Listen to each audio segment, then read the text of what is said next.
Nagbabalik po muli ang inyong lingkod at nagbabalita ng mga balitang dapat nating malaman dito sa ating bansa.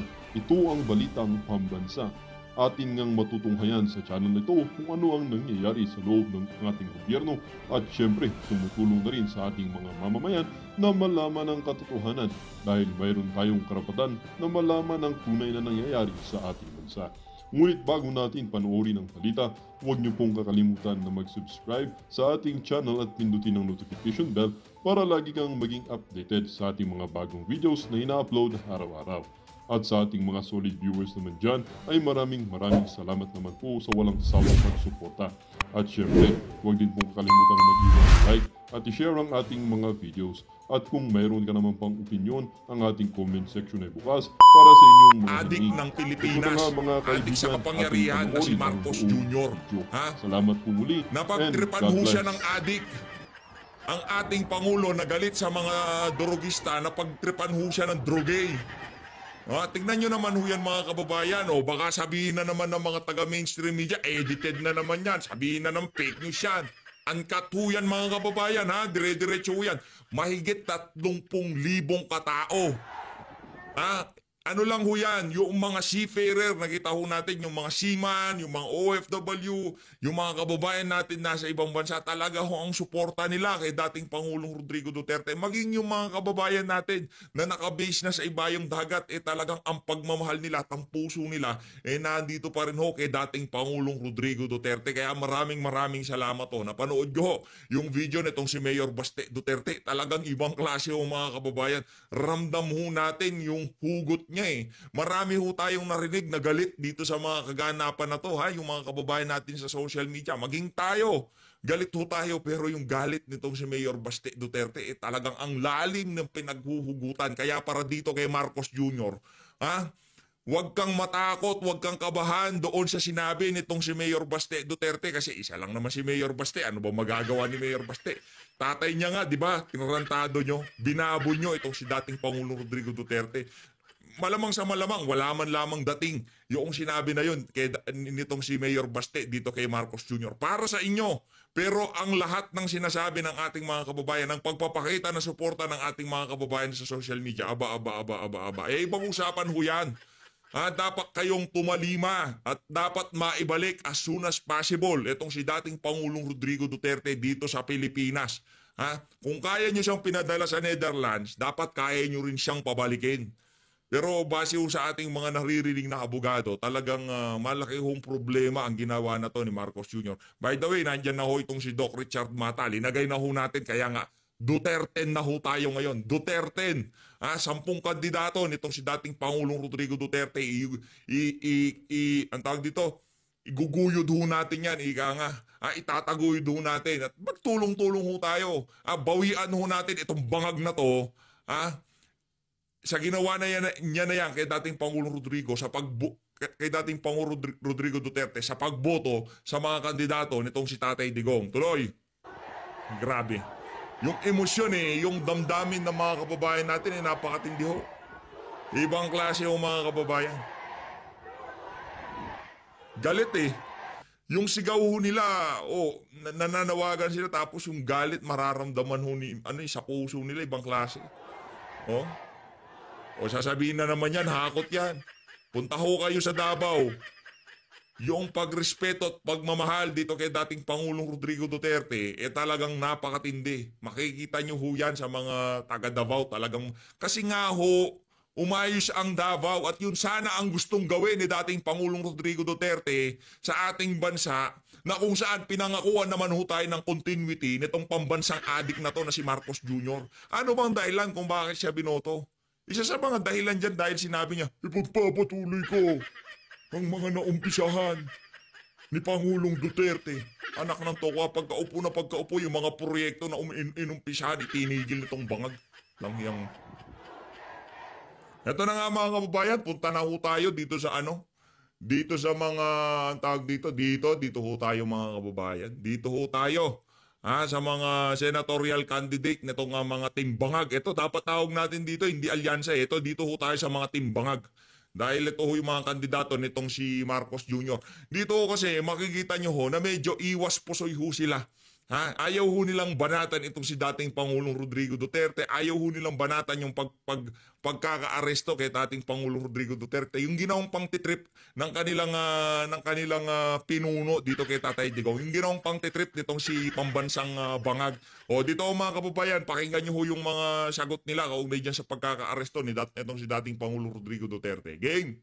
Tingin niyo ba may epekto sa inyong kandidatura ring pag-aresto kay FPRRD knowing that many Duterte supporters frowned upon it and you are admin bets? So may effect ba yan sa inyong pangangampanya, sa inyong kandidatura? I think sinagot ko na kanina, no, na Ano sagot? I'll be very honest, may epekto talaga. Hindi Meron talaga. Ngayon palang markado na kayo, lalo na yung Lacson na yan, wala akong maitutulong na matinuyan. Walang gagawin sa Senado yan. Sabihin ko sa inyo, kilala lang ho apelyido niyan. At kung meron man kayong kamag-anak na pinag-iisipan na isama sa kanilang balota, yung si Ping Lacson, naku, ipalit nyo na lang ho itong si Atty. Jimmy Bondoc. Abogado, may prinsipyo at meron talagang tunay na pagmamahal dito sa bansa na to. maikakaila na marami ring taga-suporta si President Duterte, rightly or wrongly, siyempre, nandun yung kanilang sentimento para sa kanya. But tayo naman, Adik kasi yung ano nyo yung amo nyo adik sa kapangyarihan di ba? Di ba ayaw niya ng pakawalan, kumbaga, nandyan na si tirahin na natin yan, di ba? Pero kung pinayuhan nyo siya, teka lang, hinay-hinay ka, Brad. Meron tayong masusungkit dyan sa mga DDS. Ngayon, wala na tayong masusungkit. Yan kasing, adik sa kapangyarihan. Ha? Adik man trip. instead na Baka magalit, tinatawag na adik ang presidente. Yun ang tawag din sa kanya sa social media. Pambansang adik sa kapangyarihan, Marcos Jr. Hindi hindi siya droge hindi siya kung ano pa mang masamang pinagkakaadikan. Pinagkakaadikan ho ni Marcos Jr. Halimbawa tayo, adik ho tayo sa games. Nag-aadik ho tayo sa games, di ba?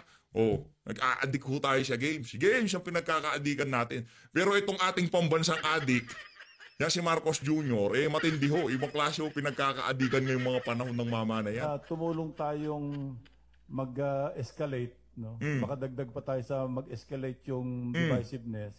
Mas maganda siguro, tumulong na lang tayo mag-de-escalate. Kasi nandiyan na yan. And Pero dapat bago nyo sinagot yan, mag-usap-usap muna kayo para isa yung mga sinasabi nyo sa mga ganyang klaseng tanong. suggest na ang government, at the very least, dapat gawin nila, ipakita nila yung standard na tulong na ginagawa ng gobyerno na maski sinong Pilipino, kapwa Pilipino na nasa labas ng bansa, nangangailangan ng tulong, maghatid ng tulong. Pambira talaga. Paano tutulungan ni Marcos Jr. itong si dating Pangulong Rodrigo Duterte kung siya mismo ang nagpadala dyan sa Netherlands? Tanga nga, ang tanga ho talaga nitong si Ping Lacson sa totoo lang. Tama naman yung sinasabi niya na talagang ang ating bansa, pagka meron tayong kababayan, kahit na yan, nahulihan na ipinagbabawal na droge sa airport, talagang mabigat na ebidensya na nagtatraffic ka ng droge, pinapadalan pa natin ng tulong, pagdating sa legal, nakikipag-usap tayo, binabayaran natin ng blood money, di ba? Pagka nandyan sa gitnang silangan, nagbabayad ng blood money para makauwi lang, di ba? Yung pagka inabuso ng mga amo, tapos gumanti yung mga kababayan natin. Nagbabayad ng gobyerno. Tama naman yung sinabi ni Lacson. Kaso meron hong komplikasyon doon. Ang problema dito, yung mismong ang mismong bansa natin ang nagpadala doon sa isang Pilipino sa ibang bansa para doon litisin. Ganon ho ang Supreme Court natin inutil. Kawawa ang Supreme Court, pinagtripan din ho ng adik sa kapangyarihan. Anak ng tokwa. Anong nangyari sa ating Korte Suprema? Wala na. No, yung House of Representative, Legislative, binaboy ni Marcos Jr. Pinaulanan niya ng sandamukal na ayuda. Pinabusog niya ng pera yung mga mambabatas. Kaya walang pumapalag. Kasi mababalikan sila. Dahil tumanggap na sila ng pera Di ba? Sa forma ng ayuda, sa forma ng usuhol, di ho natin alam. Pero nananahimik sila at alam nyo ho kung anong dahilan yan. 777? 150 million pagka pumirma sa impeachment? Marami pa hong skandalo na papanganggang sa ngayon na pinipilit tabunan ng administrasyon na to. At yun naman ho ang pinipilit ho natin isiwalat dito sa PH Update. Hindi ho sa atin nanggaling yan kay Mayor Benjamin Magalong. 777 scheme, 150 million. Di umano ang natanggap ng mga pumirma dyan sa ano na yan, dyan sa impeachment ni Vice President Sara Duterte. Para sabihin nitong si Lacson, huwag niyo iboto yan, walang kwentang tao. Naku, wala ho kayong mapapala dyan kay Ping Lacson. Ang ano lang ho dyan, mabubudol kayo, budol 2.0. Diba? Kung iboboto nyo si Lacson, eto ho, sabihin ko sa inyo dito sa PH Update, etong si Attorney Jimmy Bondok, 100% ho. Para sa tao yan, sigurado. Hindi ho mangungurakot yan. Hindi ho magbubulsa yan ng pera ng sambayanan. Lang siguro yung na hindi po kami apektado dun sa mga nangyari recently. Marami pong nagbabatikos, marami yung nagsasabi, ay hindi kita boto kasi nasa alyansa ka. I think isa lang naman po lahat ang gusto natin. Lahat tayong gusto natin hustisya. Anong hustisya? Ako, ayaw nagmumura sa totoo lang. Anong hustisya? Pwede ko bang tanongin itong si Abby Binay? Pwede ka bang umakyat minsan, mag-usap tayo ng masinsinan, Abby Binay? Pwede ba kitang matanong, anong hustisya ang pinagsasabi mo?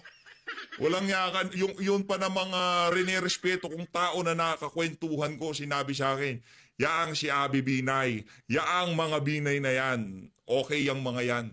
Noong meron akong ganito-ganyan, talaga namang okay yung mga Binay na yan.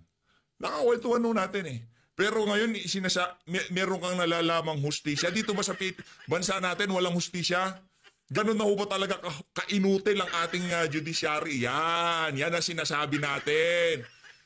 Para dyan sa judiciary, sa Korte Suprema, pagka may mainit na issue, bilisan nyo para di kayo nagmumukhang tanga. Yan ang problema. Ang hirap, di ba? Hindi lang naman ho tayo nagsasabi dito. Marami sa ating mga kababayan ang nababado yan sa ating Korte Suprema. Mantakin nyo yon, pinagmukha kayong tanga ni Marcos Jr. Real talk, hindi ba kayo nagmukhang tanga nun? Di ba? Pilipino, hindi nyo kayang usigin dito sa Pilipinas. Hindi nyo kayang litisin dito. Wala na ho talaga, ganon.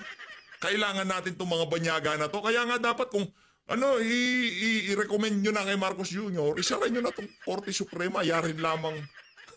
Di ba? Walang inutil eh. Anak ng toko ha. Hindi man lamang nag-TRO, yan, tigil nyo yan. Pagpaliwanagin muna natin yan sa korte, tanungin natin, di ba? O kung yung pagkaka-aresto naaayon ba sa ating saligang batas? Kasi wala ho dapat makakalampas dyan sa ating saligang batas. Wala ho dapat makakahigit dyan. Walang makakahigit dyan. Pero yung minadaling warrant of arrest ng ICC, hinigatan yung ating saligang batas. Yung saligang batas na dapat sana puprotekta sa bawat Pilipino. Di ba? Kumbaga Constitution X, ICC warrant approved. Yun ang nangyari dyan no? Ngayon, ang tanong ho dito, simple lang. Kailangan ho natin marinig ang punto de vista ng ating mga kababayan. Sa tingin nyo ho ba, dapat nang isara ang Korte Suprema? Wala rin namang kwenta eh. Di ba? Nag-uusap tayo sa PhilHealth. Sabi ng pinag-uusapan natin yung BICAM budget, yung kulang-kulang na BICAM report. Sabi, patawag nyo yung APRO chairperson ng House of Representatives. Di ba? Pagkalabas noong utos ng Korte Suprema, sinabi nitong si Estela, hindi ako pupunta. Anak ng toko. Wala pala kayo eh. Doon sa issue ng PhilHealth, yung tipong ipinababalik yung bilyong-bilyong kinuha ng Marcos administration sa pondo ng PhilHealth. Ano sabi ng BBM admin? Ginawa namin ang nararapat. Doon sa impeachment ni Vice President Sara Duterte, pagpaliwanagin yung dapat magpaliwanag, sinasabi? Sumulat itong si Kilay sa hindi na kami magpapaliwanag kesyo ganito, kesyo ganyan. Di ba? Ayos, titikas naman. Wala pa base ngayong oras na to lahat ng isinangguni natin diyan sa Korte Suprema. Oo, napag-usapan, napagdebatihan, maganda yung ibang naging resulta. Pero hindi mukhang promising ikaw.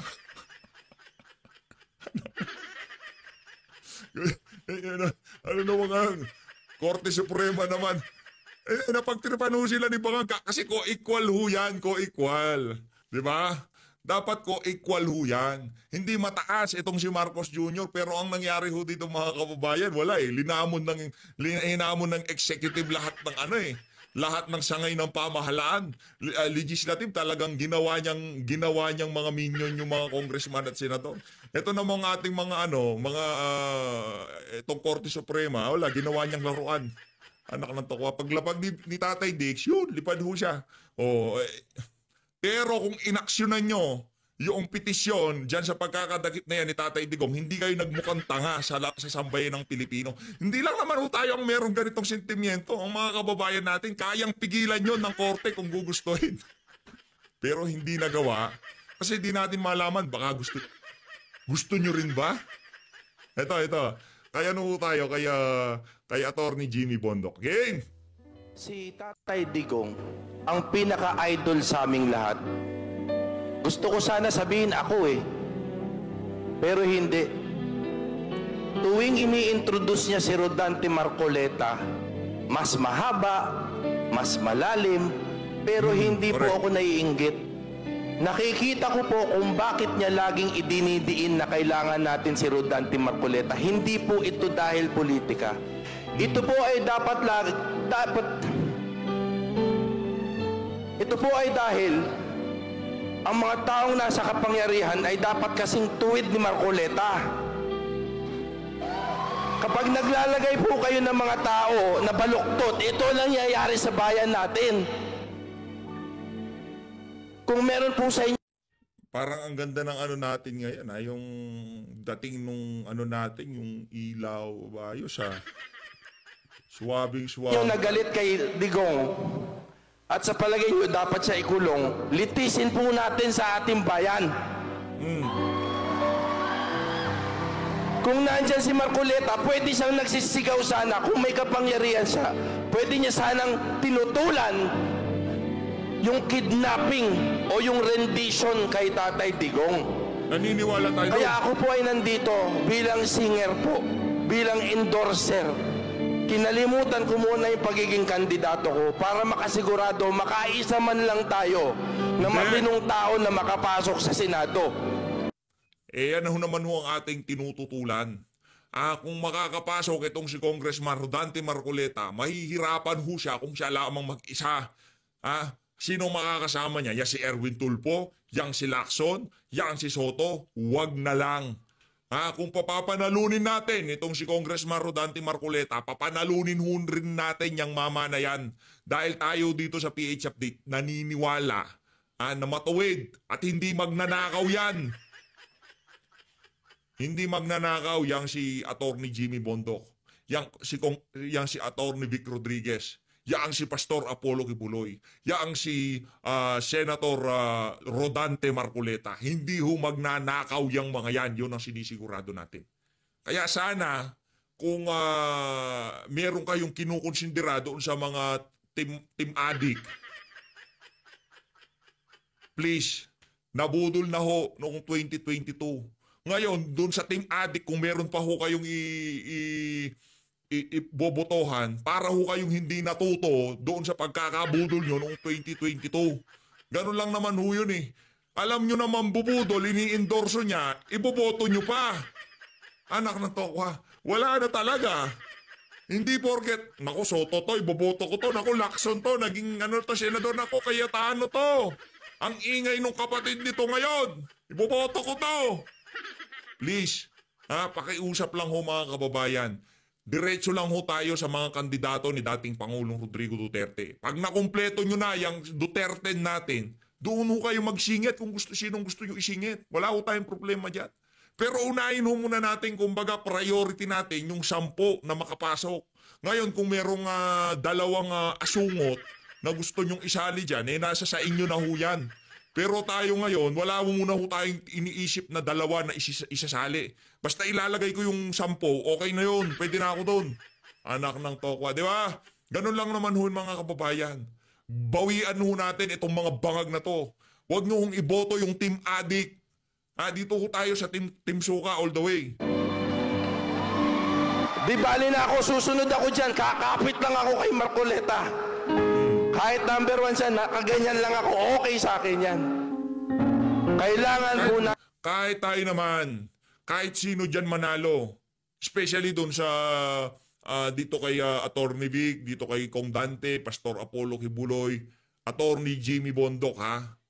Kahit alin ho dyan, kakapitan ho natin yan. Pero ano ho bang magagawa nung isa? Kaya tayo talagang hanggat maaari, kung kaya nating papanalunin itong si Congressman Rodante Marcoleta, kaya din natin papanalunin yung mama na yan. Pakiusap lang ho. Suportahan ho natin ang Duterte. Natin ng matinong tao, 2 salita lang po ang iiwan ko sa inyo bago ko kumanta. 2 salita lang po. Vote wisely. Vote wisely. Ramdam ko yon, attorney. Alam ko ibig mo sabihin dyan. Nararamdaman ko, anak ng toko. Vote wisely talaga. Kailangan talaga. Vote wisely. Nakakalungkot man hong isipin, nakakalungkot mang tanggapin, pero nangyari na ang mga nangyari, nandyan na yan. No?